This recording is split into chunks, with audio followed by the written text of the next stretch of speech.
Alors, une personne comme ça, quand il y a la souffrance, tu vas y avoir un peu de connaissance qui vient. Pourquoi Dieu tu m'as fait comme ça? Pourquoi? Est-ce que c'est Dieu qui t'a fait comme ça? Quand tu es son ennemi, supporte tout ce qui va t'arriver. Alléluia. C'est une personne devient l'ennemi de Dieu. Toutes les portes de la souffrance s'ouvrent. Parce que tu n'as plus de barrière. Notre Dieu est un Dieu de barrière. Quand on met notre foi en lui, tous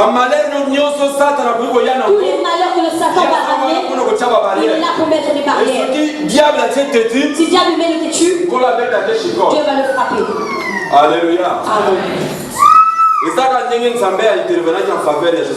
Dieu intervenu en faveur de Josaphat. C'est comme nous prêche la parole de Dieu.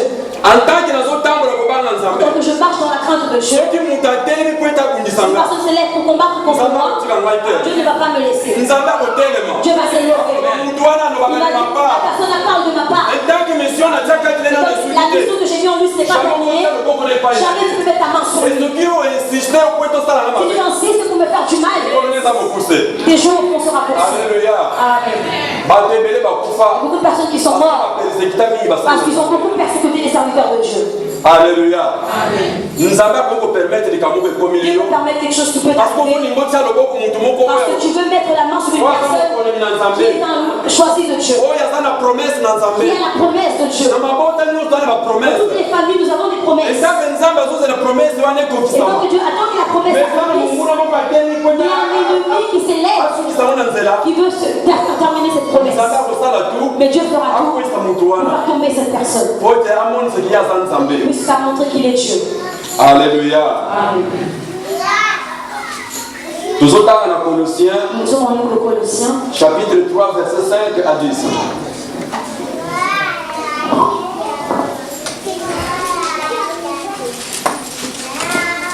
Colossiens, chapitre 3, verset 5 à 10. Je lis la parole de Colossiens, chapitre 3, dans le verset 5 au verset 10.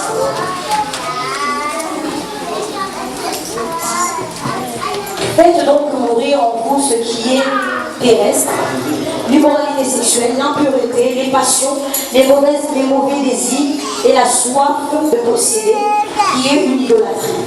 C'est à cause de cela que la colère de Dieu vient sur l'homme rebelle. La parole du Seigneur. Ici Paul le dit aux Colossiens. Faites que tout ce qui est dans votre chair puisse mourir. Tuez tous les désirs de ce monde. Mais les apôtres Paul, c'est l'apôtre Paul qui est en train de parler. Il attire leur attention. Apôtre Paul a compris que le peuple de Dieu, dans le pays de Colossiens, ils étaient appelés peuple de Dieu. Ils avaient les désirs de leur corps charnel. Alors comme Dieu est un Dieu d'amour, il leur a dit faites que les désirs de votre corps puissent mourir. Parce que les désirs du monde, c'est ça qui fait que la colère de Dieu monte. Si tu veux que la colère de Dieu monte dans ta vie, commence seulement à fêter Dieu. Fais-tu les désirs de la chair? Commence seulement à faire des choses qui ne glorifient pas Dieu. Toi-même tu verras comment ta vie sera bloquée. Dieu vraiment te bloquera.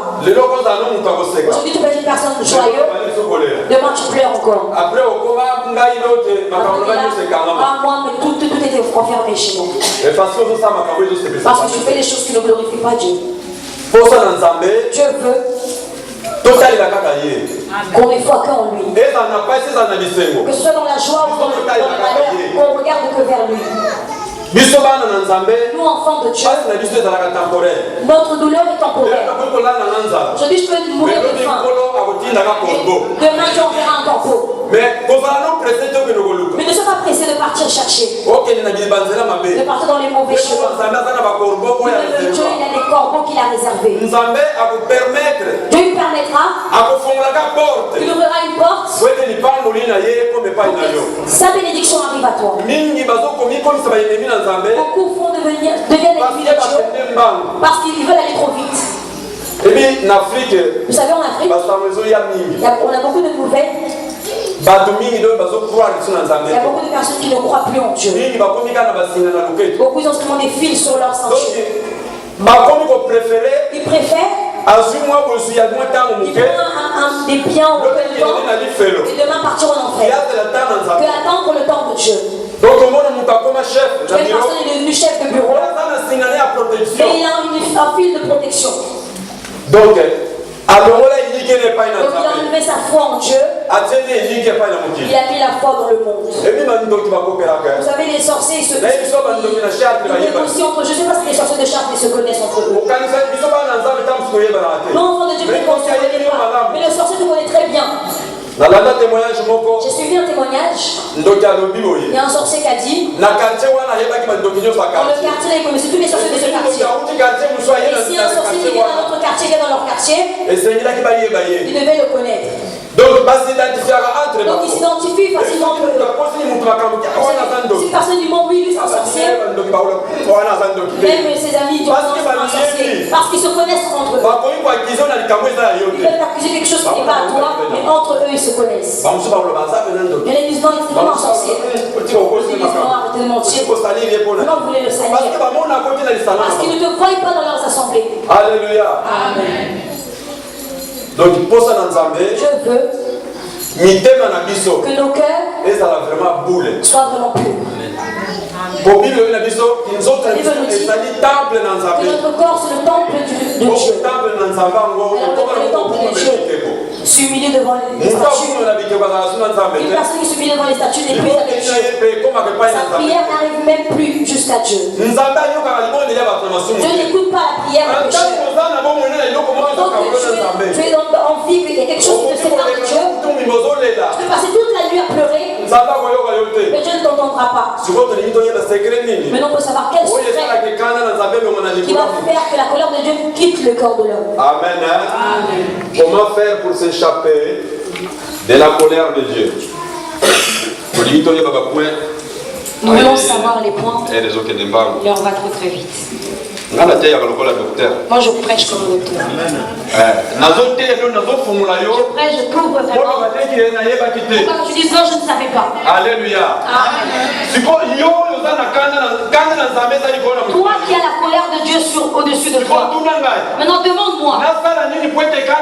Qu'est-ce que je dois faire pour échapper? Ou alors faire en sorte que la colère de Dieu me quitte. Posez-moi cette question.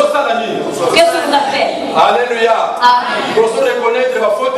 D'abord, reconnaissons nos fautes devant Dieu. Amen. Il y a beaucoup de personnes, la colère de Dieu ne leur quitte pas. Parce que quand tu fais le mal, ils vont encore pousser des raisons.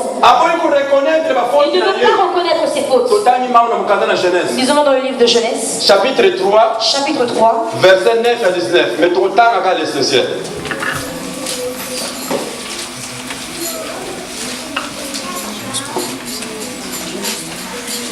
Verset 9.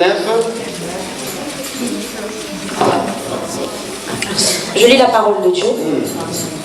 Cependant l'Éternel Dieu appela l'homme en lui dit. Et lui dit, pardon, où es-tu? Il répondit, j'ai entendu ta voix dans le jardin et j'ai eu peur. Parce que j'étais nu. Alors je me suis caché. L'Éternel Dieu dit, qui t'a révélé que tu es nu? Est-ce que tu as mangé du fruit de l'arbre dont je t'avais interdit de manger? L'homme répondit, c'est la femme que tu as mis à mes côtés qui m'a donné de ce fruit et j'en ai mangé. Alléluia. Est-ce qu'il a répondu à la question de Dieu? Non, il n'a pas répondu. Il a commencé à pousser des raisons. Et ma femme peut ça qui donne encore la colère à Dieu. Au lieu de reconnaître ton mal, tu commences encore à pousser des raisons. Que quand Dieu l'a créé la femme, il s'est réveillé. Il a dit, hé, mais là c'est l'os de mes os. pas dit Dieu merci. Parce que tu as créé l'homme de mes os. Mais le jour où il a dit c'est la femme que tu as mis à côté de moi. Alléluia. Amen. L'accusation là, Dieu ne les aime pas. Quand il a créé la femme qui était contente, tu ne lui as même pas dit merci. Parce qu'il me soit au début, il voyait les animaux de Dieu. Dieu a dit je vais le faire à la femme. Il a vu ses réjouis. Et le jour quand la femme elle a péché, elle a mal agi, c'est devenu c'est la femme que tu vas donner. Mais moi je vais m'énerver pour cette réponse. Donc j'ai mal fait de te faire une femme. Alléluia. Amen. Donc Dieu veut que quand tu fais le mal, quand tu as la reproche, tu commences à reconnaître ton mal. Le Seigneur, pardonne-moi. Seigneur, aie pitié de moi. Je ne sais pas qu'est-ce qui m'a poussé à faire ça. Amen. Mais quand tu pousses la raison, tu commences à accuser les autres. Dieu te voit. L'accusation devant Dieu ne sont rien. Dieu attend que auprès de toi que tu dises Seigneur, pardonne-moi. Amen. Amen. Donc, voilà pourquoi on voit même Adam était puni. Parce qu'il a poussé une raison. Parce qu'il a poussé une raison. Ta raison peut te pousser dans une punition. Dieu punit toute personne qui cherche des raisons par la force. Quelqu'un qui fait du mal mais cherche toujours des raisons. Il veut s'échapper. On ne s'échappe pas de la colère de Dieu si tu ne t'humilies pas. Alléluia. Amen. Et deuxième raison. Qui fait qui apaise le cœur de Dieu. Ce n'est que l'humilité. La Bible nous dit dans le livre de Proverbe 15, 33, l'humilité précède la gloire. Je dis que l'humilité précède la gloire. Donc l'humilité appelle à la gloire de Dieu. Toute personne qui s'humilie devant Dieu, Dieu le bénit, Dieu l'élève, Dieu ait pitié de lui. Amen. Amen. Nous allons lire l'histoire dans le livre de 2 Chroniques. Savoir qu'un peuple aussi a fait le mal. Mais comme ils se sont humiliés, Dieu a eu pitié d'eux. 2 Chroniques chapitre 12. 2 Chroniques chapitre 12.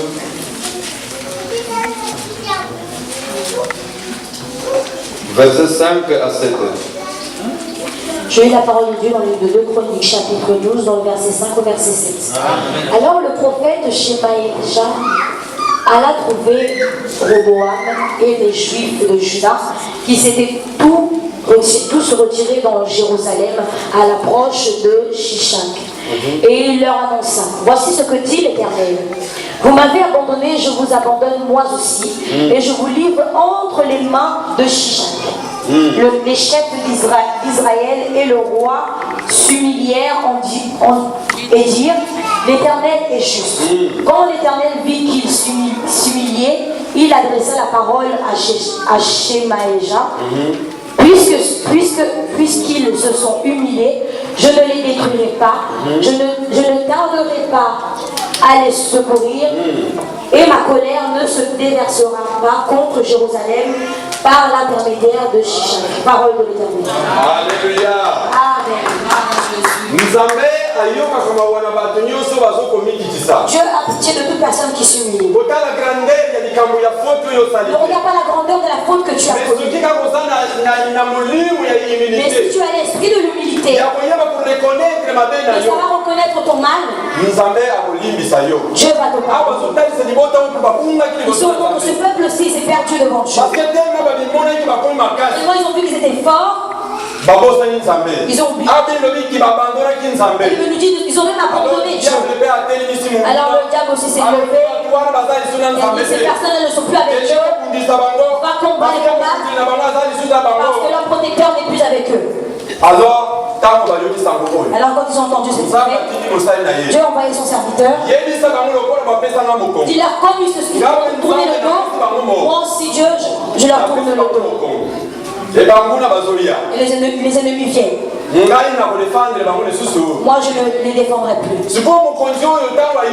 Alors ce roi, quand il a entendu ces choses, a dit, mais si Dieu ne nous défend pas, qui d'autre? Il dit non, on va s'humilier. On va enlever l'orgueil. Notre Dieu est juste. Il a dit comme ça parce qu'il voit. Alors ce roi, malgré qu'il était roi, avec tous ses ministres, qu'est-ce qu'ils ont fait?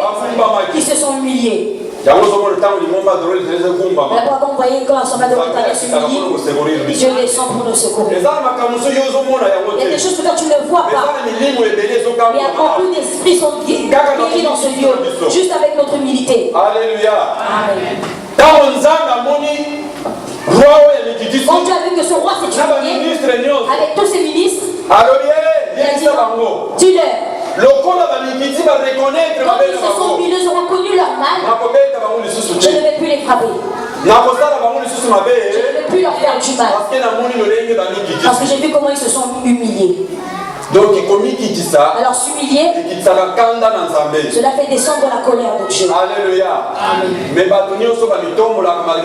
personne qui s'élève malgré son mal, c'est eux que Dieu fait tomber. C'est comme un mal de rocher. Il s'est fait monter tout l'orgueil. Il faisait combattre l'homme de Dieu. Alléluia. Amen. Et quand tu vois une personne qui nous combat pendant longtemps, si tu vois que la colère de Dieu le frappe, prendre seulement 3 jours de chèque, Dieu va te donner la force. Il n'y a pas beaucoup de sujets. Mais son nom sur une feuille, mais devant la justice de Dieu, commence à lui parler à Dieu. Notre Dieu, il dit c'est un Dieu de vengeance. Quand tu commences à lui parler, Dieu, Seigneur, regarde cette personne. Je ne lui ai rien fait. Je ne sais pas. Qu'est-ce qu'il a fait auprès de moi? Il veut seulement enlever le souffle qu'il y a en moi. Sinon, je ne peux pas. Mais je le laisse entre tes mains. Et quand tu vois comme tu es humilié, le gars, il a perçu qu'il ne te voulait pas. Tu es devenu l'ennemi de Dieu. Dieu va le tuer comme il faut. Amen. Il va le tuer pour que tu restes tranquille. Si tu es là quand tu persécutes les autres, à travers cette prédication, prends la décision. Prends la décision d'arrêter. Parce que sinon tu mourras comme il faut. Quand même tu vas voir que tu es parti. Amen. Amen. L'autre point, c'est la confession. Confesser. Confesser, c'est très important devant Dieu. Lisons dans Proverbe 28, 13 et 14.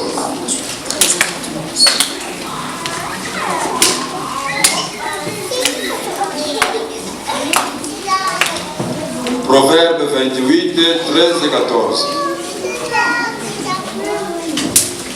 Je lis la parole de Dieu dans le livre de Proverbe, chapitre 28, dans le verset 13 et au verset 14. Celui qui cache ses transgressions ne réussira pas. Mais on aura compassion